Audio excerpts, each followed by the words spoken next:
नमस्कार। Social media के क्षितिज पर देश के पहले ऑनलाइन चैनल शुभसमय.com शुभ और ssnews.in जो आपका अपना चैनल है, उसकी चौपाल जिसमें आप और हम रोज मिलते हैं अलग अलग विषयों को लेकर। आज का इस विषय में भी, आज की इस चौपाल में भी आपका हार्दिक स्वागत है। आज का विषय है, आखिर क्या हो गया अचानक इस देश के राजनीतिक वर्ग को, जो शासन व्यवस्था को सक्रिय रूप से और सुचारू रूप से चलाने के बजाय आज हम देख रहे हैं कि हल्दी घाटी के मैदान की तरह कोई किसी पे तलवार चला रहा है, कोई किसी पे धक्का दे रहा है, किसी के घर पे छापे पड़ रहे हैं, किसी के ऊपर चार्जशीट फाइल हो रही है, कोई किसी पे आरोप लगा रहा है। ये क्यों हो रहा है? राजनीतिक वर्ग का निर्माण, राजनेताओं, राजनीतिक दलों का निर्माण देश की राजनीतिक व्यवस्था को चलाने के लिए है, एक दूसरे के ऊपर आरोप प्रत्यारोप करने के लिए नहीं है। आरोप प्रत्यारोप प्रजातंत्र का विषय जरूर एक अंग है, लेकिन मात्र वही काम हो तो मैं समझता हूँ प्रजातांत्रिक व्यवस्था का ढांचा जो है कहीं न कहीं चरमरा जाएगा। और प्रजातांत्रिक व्यवस्था जिस दिन चरमरा जाएगी, इस देश का संविधान, हम संविधान के मुताबिक देश की व्यवस्था नहीं चला पाएंगे। और जिस दिन देश की व्यवस्था संवैधानिक रूप से नहीं चलेगी, मैं समझता हूँ वो सारा प्रशासनिक ढांचा जब टूट जाएगा तो वो एक स्थिति ऐसी होगी जब देश के दिल टूट जाएंगे। और जिस दिन 125 करोड़ देश की जनता का दिल टूट गया, उस दिन हम इस देश को इकट्ठा और मजबूत नहीं रख पाएंगे। इसलिए ये जो समय है कि आज हम देख रहे हैं कि जो सत्ता में थे या जो सत्ता में है, जो सत्ता में नहीं है, उनके खिलाफ एक आरोप प्रत्यारोप, छापा डालना, ये डालना ठीक है। किसी ने अगर कोई गुनाह किया है, किसी ने कोई नियम तोड़ा है, किसी ने देश के कानून को तोड़ा है, किसी ने कानून का दुरुपयोग करके अगर कोई व्यक्तिगत लाभ लिया है, निश्चित रूप से देश की संवैधानिक जो व्यवस्था है उसके अनुसार उस पर कार्रवाई होनी चाहिए, उसके अनुसार उसके खिलाफ कदम उठने चाहिए। लेकिन अगर हम देखें कि वही काम होते रहे, जैसे हम दिल्ली में देख रहे हैं, कल सुना कि 21 विधायकों के खिलाफ चार्जशीट तैयार है। मैं बहुत नम्रता के साथ पूछना चाहता हूं कि इन विधायकों ने, अगर कोई इस तरह की बात में सच्चाई है, तो ये घटनाएं जो चार्जशीट के रूप में परिणित हो रही है, कब की उन्होंने?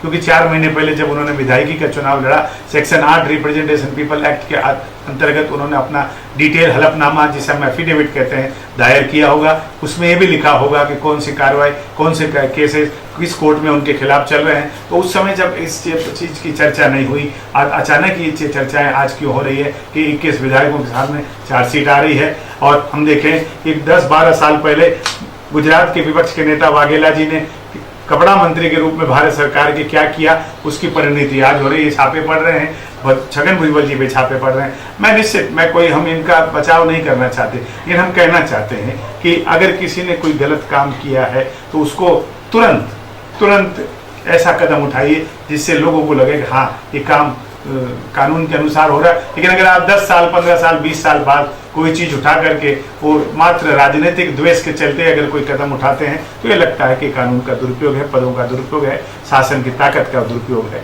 वो नहीं होना चाहिए। ये भावना एक जनता तक नहीं पहुंचनी चाहिए। मुझे आशा और विश्वास है कि देश के अंदर कानून तोड़ने वालों की कोई सहायता और सहयोग नहीं होना चाहिए, लेकिन कानून तोड़ने वालों को सजा भी सजगता के साथ और सतर्कता के साथ और तुरंत मिलनी चाहिए, जिससे एक भावना पैदा हो कि कहीं राजनीतिक द्वेष के चलते ये घटनाएं नहीं हो रही है। मुझे आशा विश्वास है कि आने वाले दिनों में हमारा राजनीतिक वर्ग थोड़ा सा अपनी समझदारी के स्तर को ऊंचा करेगा और देश हित में, संविधान की रक्षा के लिए, संविधान के पालन करने के लिए जो भी कदम उठाने हैं, नियमों को तोड़ने वालों को जो सजा देने का काम है तुरंत होगा। ऐसा नहीं कि जब हम चाहें, जब हमको लगे हाँ इसके खिलाफ हमारे को कुछ कदम उठाना है तब उठाएं, तब तक उस फाइल को ठंडे बस्ते में रख दें और जब जरूरत पड़े तो बस्ते से निकाल के उसको डराने, धमकाने या उसको प्रताड़ित करने के लिए हम उसका उपयोग करें, तो ये शायद मैं समझता हूँ ये संवैधानिक भावना के खिलाफ होगा। संविधान ये आपको अलाउ नहीं करता, क्योंकि twisting the tail is not allowed, जैसा कि देश के सर्वोच्च न्यायालय ने भी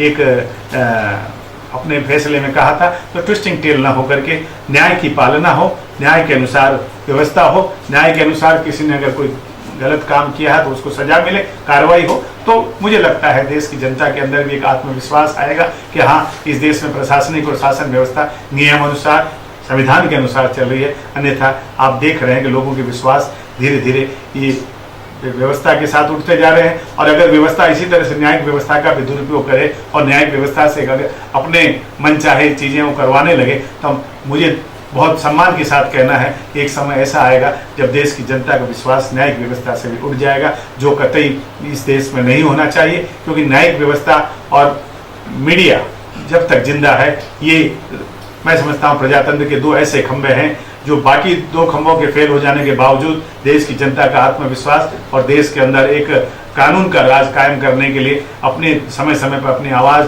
को और अपनी सक्रियता को बुलंद करके दिखाते हैं। और उसी के चलते शायद आज 62-64 साल के बाद तमाम कांड और तमाम स्कैंडल्स के बाद भी हम देख रहे हैं कि एक संवैधानिक व्यवस्था जिंदा है, और यही मीडिया और न्याय व्यवस्था ने की है। और इसलिए न्याय व्यवस्था और मीडिया के ऊपर जो जनता का विश्वास है उसको कहीं धक्का न लगे। इसलिए हम चाहते हैं कि संवैधानिक व्यवस्था जिस तरह से, जिस मूल भावना से बनी है, उसका उपयोग उसी तरह से हो। आशा और विश्वास है कि हमारे दर्शकों के माध्यम से हम इस बात को देश के अन्य कोने कोने तक पहुंचाने में सफल होंगे। और आने वाले हम दिनों में हम देखेंगे कि इस तरह की कोई घटनाएं होती है, इस तरह की कोई कार्रवाई होती है तो सही माने में हो, किसी के नियम तोड़ने वाले के खिलाफ हो, न कि मैं जिसको न चाहता हूं और उसको देख लूंगा दिखा लूंगा वाली भाषा में अगर कोई इस तरह की कार्रवाई होती है तो बड़ी दुर्भाग्यपूर्ण होगी। मुझे आशा विश्वास है दिन सुधरेंगे, व्यवस्था सुधरेगी और संविधान के अनुसार ये देश चलेगा। और जब संविधान के अनुसार देश चलेगा, न्यायिक व्यवस्था मजबूत होगी, और जब न्यायिक व्यवस्था मजबूत होगी, इस देश के 125 करोड़ जनता का विश्वास मजबूत होगा। और जब देश की जनता का विश्वास मजबूत होगा तो देश मजबूत होगा। जब देश मजबूत होगा तो हम विकास की तरफ आगे बढ़ेंगे और फिर पूरे विश्व के पटल पर एक बार फिर सोने की चिड़िया के रूप में उभरेंगे। बहुत बहुत धन्यवाद। जय हिंद, नमस्कार।